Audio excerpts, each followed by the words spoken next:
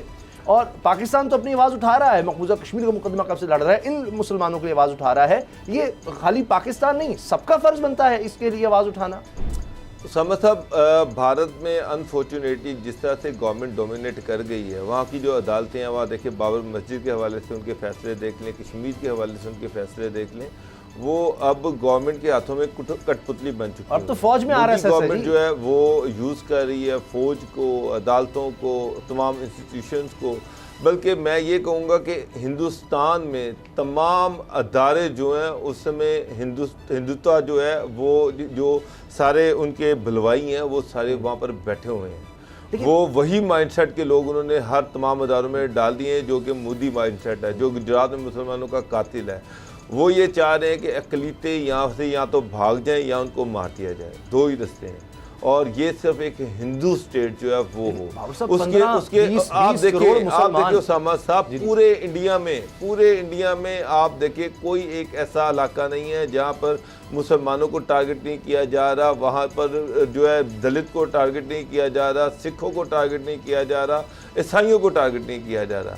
ہر وہ بندہ جو مودی مائنڈ سیٹ کا نہیں ہے اس کو وہ ٹارگٹ کر رہے ہیں, اس کو مار رہے ہیں. اور اسٹیٹ کے جو آرگنز ہیں, جو ادارے ہیں, چاہے وہ پولیس ہے, چاہے وہ عدلیہ ہے, چاہے وہ فوج ہے, یہ سارے ادارے مودی گورنمنٹ کی معاونت کر رہے ہیں.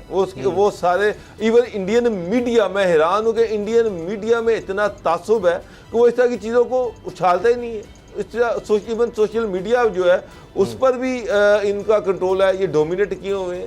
وہاں پر بھی اس طرح کی چیزوں کو جو ہے وہ دبایا جا رہا ہے, اور مسلمانوں کو مارا جا رہا ہے, سکھوں کو مارا جا رہا ہے, عیسائیوں کو مارا جا رہا ہے, اور میڈیا جو ہے وہ وہاں کا خاموش ہو کے بیٹھا ہوا ہے. وہ بلکہ وہ ان ساری چیزوں کو چھپا رہا ہے. پاکستان کو, آپ نے بنگلہ دیش کی بات کی, پاکستان ان کو چاہیے کہ اس کو OIC میں لے کے جائیں, لیکن OIC میں کیا لے کے جائیں؟ وہاں پہ جتنے بھی عرب ممالک ہیں وہ سارے خود جو ہیں ان کی ساری انویسٹمنٹ انڈیا میں, ان کے سٹیک وہاں سے جڑے ہوئے ہیں, وہ ہندوستان کے حوالے سے کوئی پاکستان بائیکاٹ انڈین پروڈکٹس کی مہم وہاں پر غلام رضا صاحب لوگوں نے چلائی, اور پھر OIC کو سٹیٹمنٹ دینی پڑی. تو اب بھی کم از کم یہ تو ہو سکتا ہے کہ تمام مسلمان ہی مل کر اگر بھارت کی پروڈکٹس کا بائیکاٹ کر دیں تو اس کی تو کمر ٹوٹ جائے گی. آخر کب تک یہ ظلم ہوگا؟ یہ تو اب چیزیں پھیل رہی ہیں, آ رہی ہیں, اقوام متحدہ کی اب سٹیٹمنٹس آنے لگ گئی ہیں, انسانی حقوق کی رپورٹس آ رہی ہیں. بالکل, انسانی حقوق کی رپورٹس کو اگر اقوام متحدہ میں جو پیش ہوئی ہیں وہ اگر آپ دیکھ لیں تو باقاعدہ ایک FIR ہے ہندوستان کی گورنمنٹ کے خلاف. سیکولرزم کی بات جہاں آپ کر رہے ہیں, جو ایک نہرو کا بھارت تھا, نہرو کا انڈیا تھا, وہ ختم ہو گیا, گاندھی کا انڈیا تھا, وہ ختم ہو چکا ہے.